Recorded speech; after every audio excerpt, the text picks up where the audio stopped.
A desperate plea, the distant outpost of Ereva's base, was used to the unexpected. Situated on the fringes of Earth's fledgling interstellar domain, it often played host to the lost, the curious, and the desperate.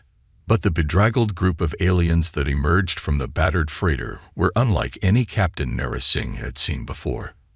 Their mottled gray skin hung loose on bony frames, their slitted emerald eyes dull with exhaustion. Draped in tattered cloaks, they shuffled down the ramp with the last vestiges of their strength, then collapsed to their knees before Nara and her security team. One of the aliens, with a crimson sash denoting rank, raised a trembling hand. "Please," it rasped in halting, accented English. "We beg asylum." Nara stepped forward cautiously, lowering her plasma rifle a fraction. Up close, the creatures looked pitiful, not threatening. "I'm Captain Singh, commander of this outpost. Who are you? Where have you come from?" The alien bowed its elongated head. "I am Xyloth, once High Counselor of the Crevely. We fled our homeworld on the other side of the Argos Rift, seeking to escape destruction at the hands of the Borg Krill." The Borg Krill. The name was unfamiliar to Nara. "Who are they?" Xyloth shuddered. "A race of cyborgs, half organic, half machine. Conquerors and enslavers. They sweep across the stars like a plague, subjugating or exterminating all in their path. Our people fought them, and lost. We are all that remain of a civilization that once spanned 100 systems." Nara glanced at her second-in-command, Sergeant Ramsey, seeing her own shock mirrored in his eyes. An empire that spanned 100 systems, brought low by an even greater threat. This had ominous implications for Earth's budding expansion. "Why come to us?" Nara asked. "We're a young species, just beginning to explore beyond our own star. Surely there are others in the galaxy better positioned to help you." Xyloth's eyes brightened with a flicker of desperate hope. "The Borg Krill fear you." Nara blinked. "They what?" The alien nodded vigorously. "Oh yes, they have heard of your kind. Warriors of unmatched ferocity, ingenious builders, tenacious survivors. It is said that when your species commits to a cause, the galaxy itself trembles." The human team exchanged incredulous looks, half disbelieving, half flattered by the apparent reputation that preceded them. Nara wasn't sure how much stock to put in the alien's claims, but there was no denying the raw desperation in his tone. "We have no great fleets or armies," Xyloth continued urgently, "but we have knowledge, technology, the crystalline power cores that drove our empire at its height, quantum-entangled communicators, neutronium armor forging. Take it, all of it, and in return grant us shelter. Protect us from the Borg Krill." It was an extraordinary offer. The technologies Xyloth described were beyond anything Earth had yet developed. They could accelerate human advancement by decades, even centuries, but it would also paint an unmistakable target on humanity's back if the Borg Krill were as dangerous as claimed. Nara made a snap decision. "Let's get you and your people to the infirmary. You're safe for now. I need to contact Earth Command. A decision like this is above my pay grade. But I promise you this, whatever happens, we will treat you with compassion." Relief settled on the alien leader like a blanket. "That is all we hoped for. Thank you, Captain Singh. May your species prosper. I can't speak for all of Earth," Nara said softly. "But here, now, you have a friend." She turned to her team. "Let's get them some food and medical care. And raise command on the Ansible. The brass needs to hear this." As the humans gently carried the aliens into their compound, Nara lifted her eyes to the stars. The galaxy had suddenly become a lot more complicated and dangerous. Humanity decides. The debate raged across Earth for weeks. On vid screens and in government chambers, talking heads and politicians argued furiously over the fate of the Crevely refugees. Some called for caution, urging against interference in unknown galactic conflicts. Hardliners shouted for the refugees' knowledge to be extracted and their ships sent back into space. Idealists pleaded for compassion, saying humanity had a moral imperative to help those in need. At the United Nations Assembly in Geneva, the leaders of Earth's superpowers gathered for the final fateful deliberation. In a secure chamber deep beneath the historic Palais des Nations complex, the Secretary-General called them to order. "You've all seen the intelligence reports," she began gravely. "These Borg krill seem to present an existential threat, not just to the Kreveli, but potentially to Earth itself. Our strategists say it is only a matter of time before they reach our space." The American president leaned forward, his brow furrowed. "All the more reason to hunker down and focus on our own defenses. We can't afford to antagonize an empire that spans 100 star systems." The Chinese premier shook his head. "You assume we have a choice in this matter. From what the refugees have told us, the Borg krill will not abide any potential challengers. If we don't draw a line here, we will be fighting them over our own worlds soon enough. We should take the technologies the Kreveli are offering and fortify our borders," the Russian president said bluntly. "Let the rest of the galaxy burn, as long as Earth remains secure." The Indian Prime Minister cast him a reproachful look. "And doom millions, perhaps billions of sentients to death or servitude in the process. Is that what we as a species stand for?" The leaders fell into a brooding silence. The weight of the moment pressed down on them all. A decision that would chart the course of human history for generations. At last, the Secretary-General cleared her throat. "We are no longer the fractious, isolated nations of old," she said quietly. "In this new era of space travel, we represent not just our own countries, but our entire species, our planet. What we choose today will define humanity in the eyes of the galaxy." She stood, planting her hands on the glossy conference table.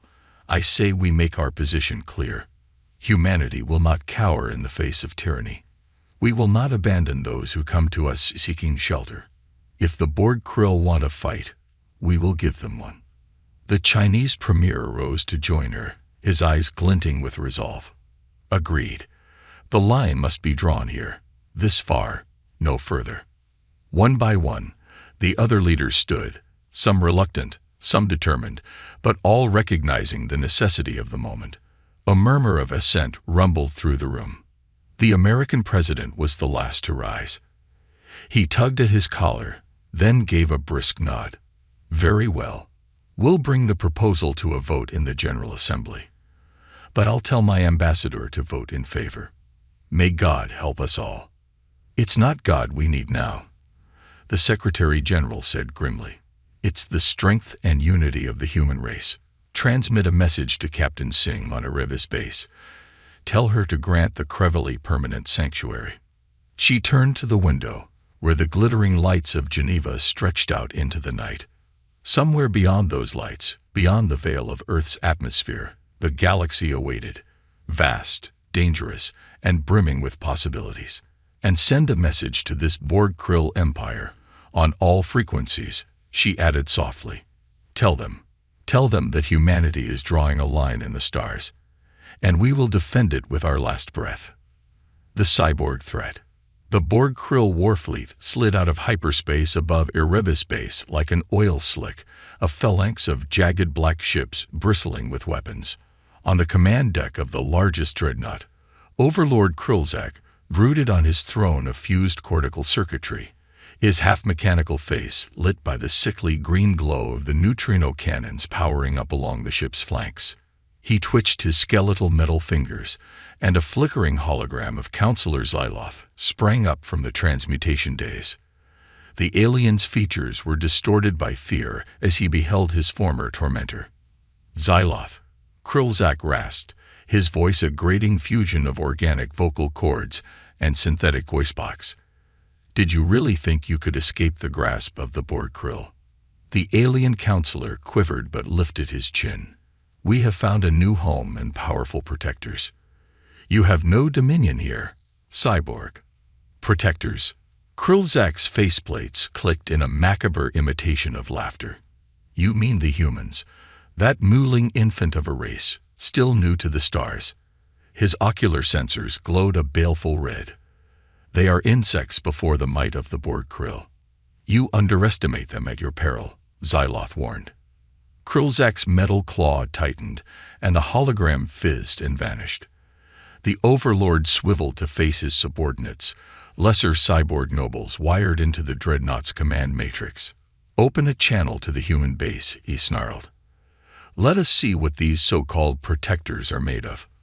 The view screen flickered, then resolved into an image of the human commander, a female, her brown skin and close-cropped black hair set off by the sharp lines of her blue uniform. She gazed back at Krilzak with a steady, unflinching stare. "This is Captain Nara Singh of Erebus Base," she said crisply. "You are violating Earth Union territory. Identify yourself and state your intentions." "I am Overlord Krilzak of the Borg Krill Empire," the cyborg growled. "I have come for the Krevali refugees you shelter. Surrender them, and your insignificant outpost may be spared." Nara Singh raised an eyebrow. "The Krevali are under our protection. We do not hand over those who have sought asylum with us." Krilzak's facial plates contorted in fury. "Insolent primate. You dare defy the Borg Krill. We have exterminated civilizations 1,000 times older and more advanced than yours. You are nothing before us." The human captain leaned forward, her eyes hardening. "Hear me, Overlord Krilzak. Humanity is young, yes, but we have faced down tyrants and monsters before. We do not cower before bullies, no matter how powerful they believe themselves to be." She straightened, hands clasped behind her back. "This is your one and only warning. Withdraw now or face the consequences. Humanity stands with the Krevali, and against you." Krilzak surged to his feet, his frame sparking with rage. "Then burn with them, human. All cannons, fire. Wipe this pitiful outpost from the cosmos." The Dreadnought shuddered as its neutrino cannons unleashed their destructive energies, engulfing the view screen in a flood of green fire. The cyborg overlord settled back onto his throne, certain that the next sensor sweep would show nothing but glowing debris where the human base had once been. But as the flames dissipated, Erebus Base still stood, and it was no longer alone. A flotilla of human ships had shimmered into existence around it, sleek in silver, shields glittering with refracted energy. They moved with purpose, sliding into formation between the Borg Krill fleet and their target. On the lead ship, a polished blue-white cruiser emblazoned with the Earth Union sigil, Captain Nara Singh stood from her command chair. Her eyes blazed with righteous determination as she opened a fleet-wide channel. "All Earth ships, this is Captain Singh. Engage the enemy. Defend Erebus Base and the Krevali with your lives." She paused, her voice ringing with conviction. "Remember what we fight for today. Freedom, compassion, the fundamental rights of all sentient beings. Let history record that when the call came, humanity answered. For Earth." The chorus of voices echoed back over the calm, determined, and defiant. For Earth. As one, the human fleet surged forward, weapons unleashing torrents of plasma and missiles, shields shimmering against the onslaught of Borg Krill fire. The battle for the soul of the galaxy had begun, and humanity would not back down. Wrath of Terra.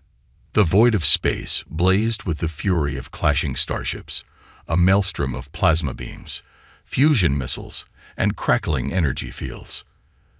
The sleek silver shapes of the Earth fleet darted and wove between the hulking black Borg Krill dreadnoughts, their nimble attacks belying the power of their advanced weapons.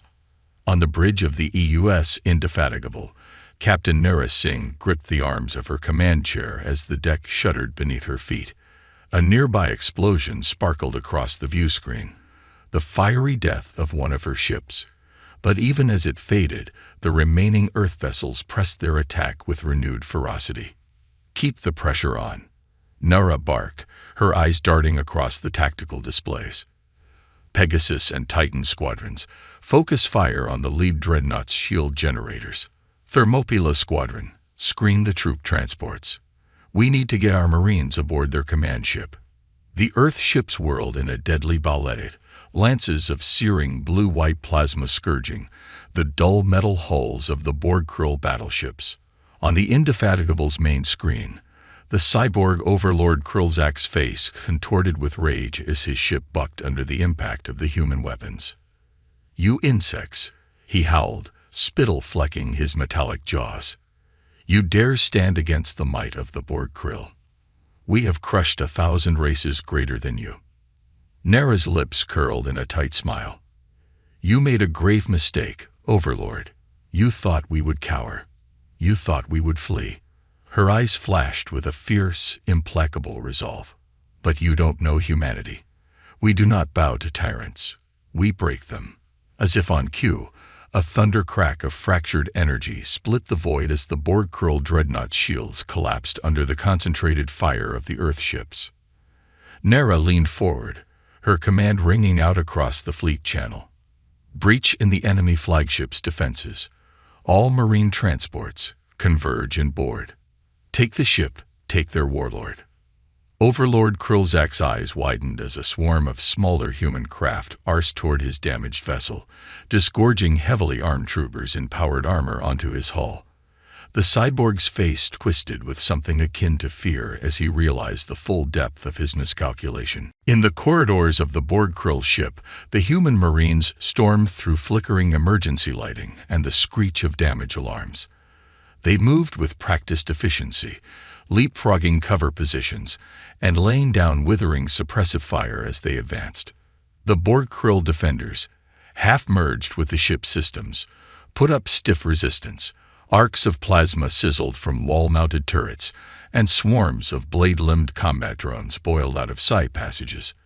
But the humans were relentless, pushing forward with grim determination, their powered armor shrugging off the worst of the cyborg fire. At the vanguard of the marine assault, Lieutenant Jaya Verma blasted a pair of drones with her plasma rifle, then dropped into a skidding slide under a crackling energy beam.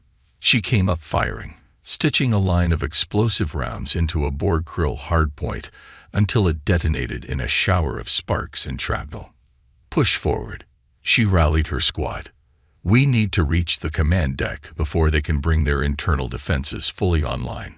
Step by hard-fought step, the humans battled their way deeper into the dreadnought, leaving a trail of shattered cyborg bodies and smoldering wreckage in their wake. They blew through sealed blast doors with shaped charges, hacked into the ship's systems to sow chaos and confusion, and unleashed volleys of EMP grenades to fry the Borg-Krill's cybernetic enhancements. At last, Lieutenant Verma and her squad burst onto the command deck, weapons leveled at the towering figure of Overlord Krillzak. The cyborg warlord rose from his throne, his metal talons crackling with lethal energies. "Fools!" he thundered. "You only hasten your own demise." Verma raised her rifle, its muzzle pointing straight at Krillzak's skull-like faceplate. "Overlord Krillzak, in the name of Earth and the Galactic Union, you are under arrest for war crimes and crimes against sentience. Surrender or be destroyed." The cyborg threw back his head in a fearsome bellow. "The Borg-Krill do not surrender." His arm lashed out, a jagged blade unsheathing from his forearm. But Verma was faster. Her plasma rifle hummed and kicked, and a lance of star-hot energy pierced Krillzak's chestplate, burning a fist-sized hole through his fused mechanical heart.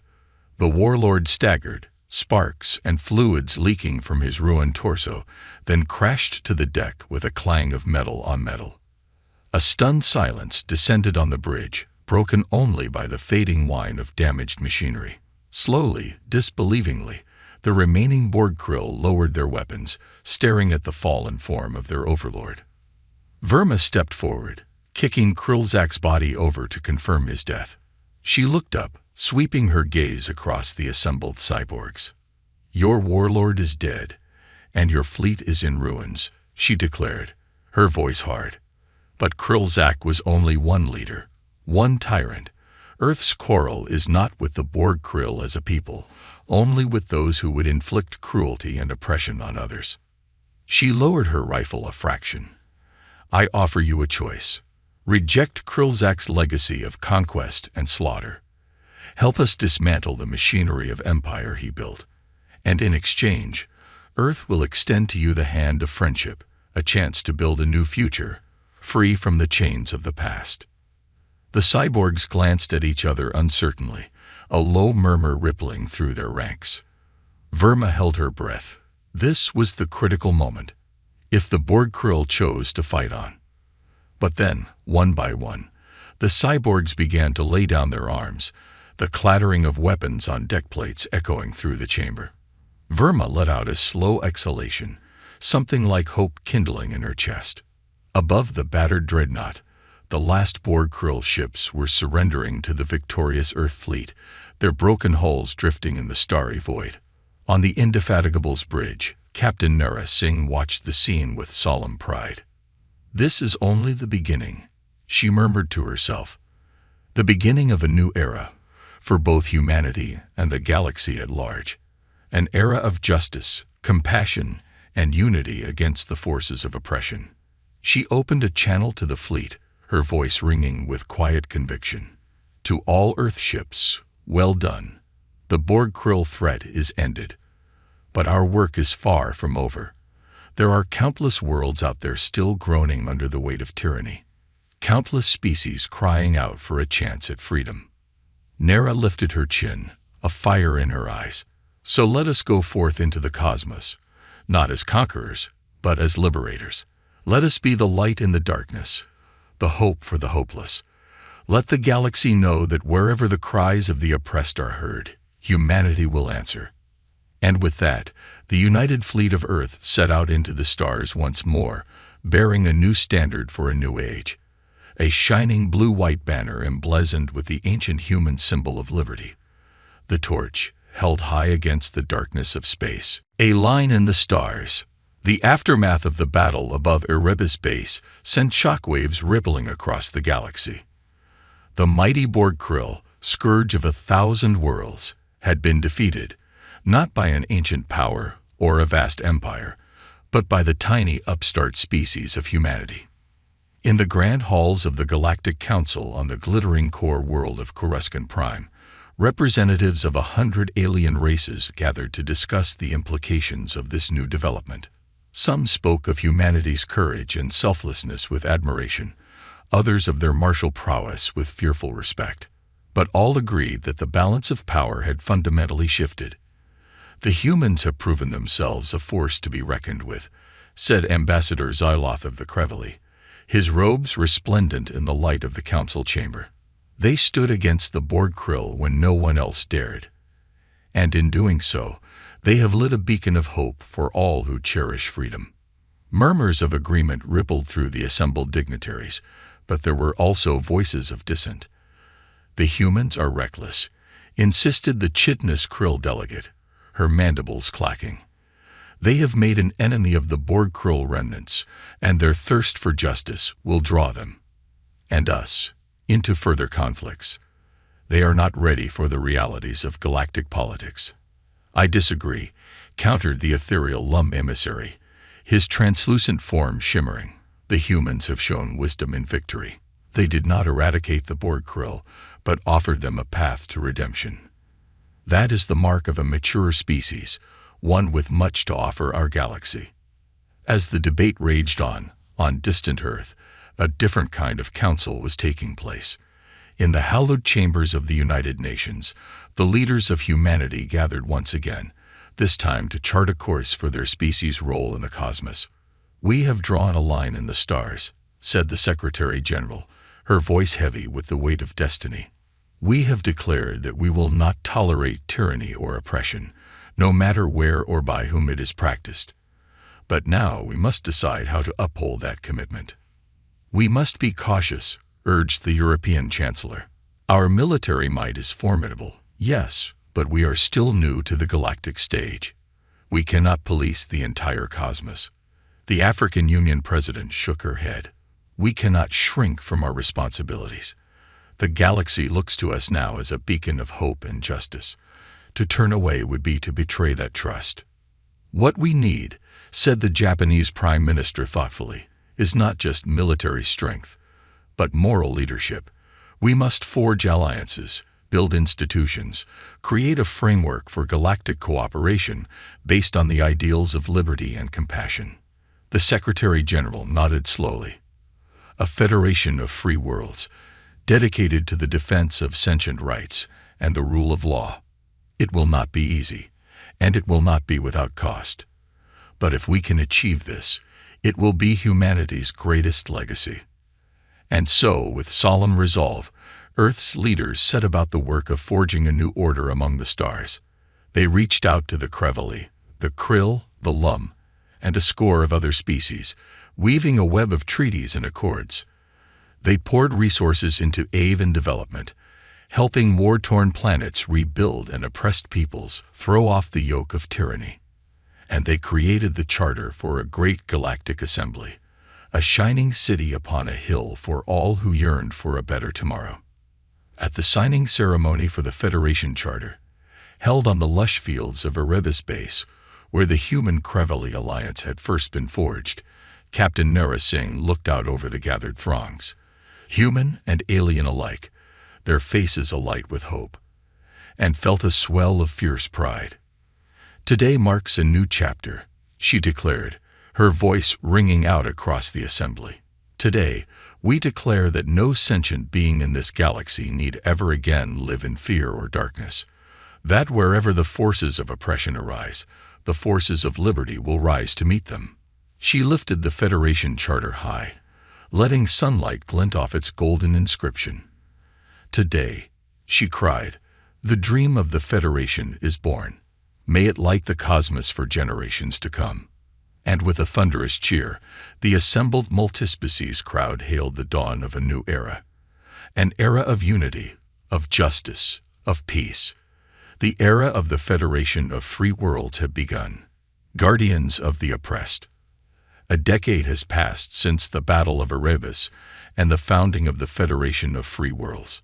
Under the guidance of Earth and her allies, the Federation has grown into a vast, prosperous union of planets, a beacon of liberty and justice in a galaxy too often darkened by strife. But the work of the Federation is never done.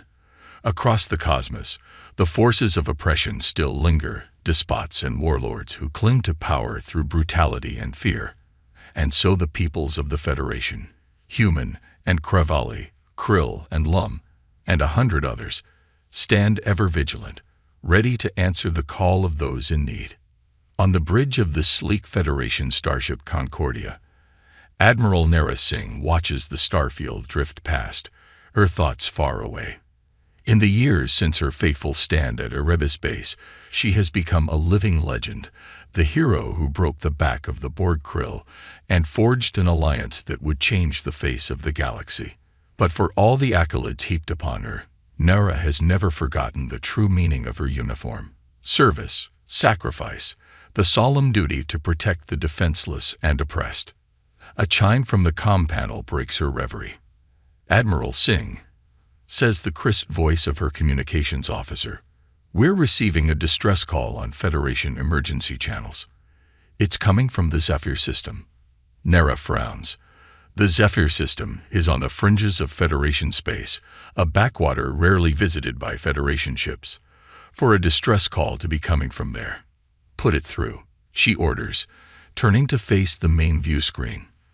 The screen flickers, then resolves into the image of a slight furred creature with wide, haunted eyes, a Zeren, one of the few sapient species native to Zephyr. The alien is clearly in distress, its fur matted and singed, its voice shaking as it speaks. "To any Federation ship, please, you must help us." The Zeren pleads. "Our world is under attack by the Scarath Dominion. They came without warning, seized our cities, begun rounding up our people. They say we are to be processed for the glory of their empire.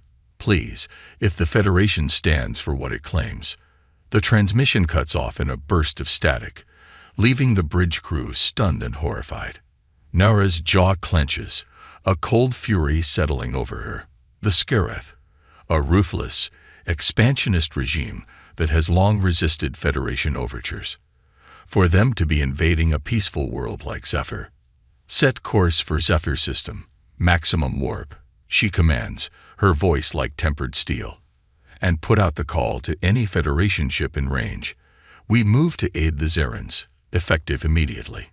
The Concordia leaps to warp, the stars blurring into streaks of light as the great ship races toward its distant destination. In its wake, a dozen other Federation vessels. Human, Crevelly, others, fall into formation, a shining arrow of righteousness piercing the void. They arrive in the Zephyr system to find a scene of devastation. The Zeran homeworld hangs in space, its verdant surface scarred by the fires of orbital bombardment. Skarath warships circle like predatory birds, disgorging ground forces to occupy the shattered cities. But the Skarath have made a grave miscalculation, for now the forces of the Federation are here, and they have come to honor their sacred vow. This is Admiral Nara Singh of the Federation starship Concordia to all Skarath forces. Nara broadcasts, her voice ringing with righteous fury. You are hereby ordered to cease all aggressive actions and withdraw from Zeran space immediately. Fail to comply, and you will be met with the full might of the Federation. The response is a furious salvo of plasma fire from the nearest Skarath battleship, its shields flaring as Federation antimatter torpedoes impact against them in retort. The battle is joined, the void alight with the flash of beam weapons and the flare of exploding ships. But even as her own vessel shudders under the onslaught, Nara's heart swells with fierce pride. This is what the Federation was made for. This is the promise of Earth and all her allies, that wherever the innocent cry out for aid, the guardians of the oppressed will answer. The battle rages, the Federation forces fighting with grim determination against the technologically superior Skarath forces. For each Federation ship destroyed, they exact a terrible toll on the invaders, but Nara knows they cannot win this battle through brute force alone. Get me a line to the surface, she barks, even as the Concordia's hull groans under another brutal salvo. We need to coordinate with Zeran resistance. The view screen wavers, then stabilizes, revealing the grimy, bloodied face of a Zeran rebel, the sound of weapon fire echoing behind her. Federation vessel, this is Commander Sila of the Zeran Free Army. We are mounting a counteroffensive against the Skarath occupiers, but we're badly outgunned. We need your help. Nara nods grimly. Understood, Commander. We'll hit their orbital command center, try to disrupt their chain of command. But to do that, we need you to take out their surface-to-orbit batteries. Consider it done, Sila growls. Just give us an opening. The Concordia and her escorts redouble their assault, drawing the fire of the Skarath warships as daring Crevelly fighter craft strafe the enemy ground emplacements. On the surface, Sila and her rebels launch a daring raid, capturing a battery and turning its devastating power against the orbiting Skarath fleet. In the chaos, Nara sees her chance. All ships, concentrate fire on the command vessel. Now. A volley of quantum torpedoes rips through the Skarath flagship's weakened shields, reducing it to atoms in a blinding conflagration. Seizing the sudden disarray in the enemy ranks, the Federation forces press their advantage, driving the invaders back in a fierce, protracted battle.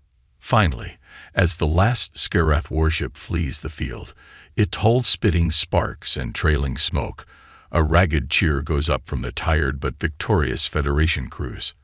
On the screen, Commander Sila flashes a weary, triumphant smile. The Skarath are in full retreat, she reports, her voice thick with emotion. Zephyr is free once more, thanks to you, Admiral. The Federation's promise of help. We thought it just more hollow talk, but you came through. You gave us back our home. Nara smiles gently. No one should ever face tyranny alone, she says softly. The Federation is more than just words, Commander. We are a family. Human, Crevelly, Zeran, 1,000 others. Your struggle is our struggle. Your freedom is our cause. As the Concordia assumes orbit over the liberated world, shining ships swooping down to render aid to their battered comrades, Nara looks out at the stars. Stars that, for one more day, shine a little bit brighter with the light of hope, of unity, of an indomitable spirit. The spirit of the Federation of Free Worlds, the spirit of liberty, still stands strong, and as long as brave beings are willing to defend it, to stand against those who would snuff it out, it always will.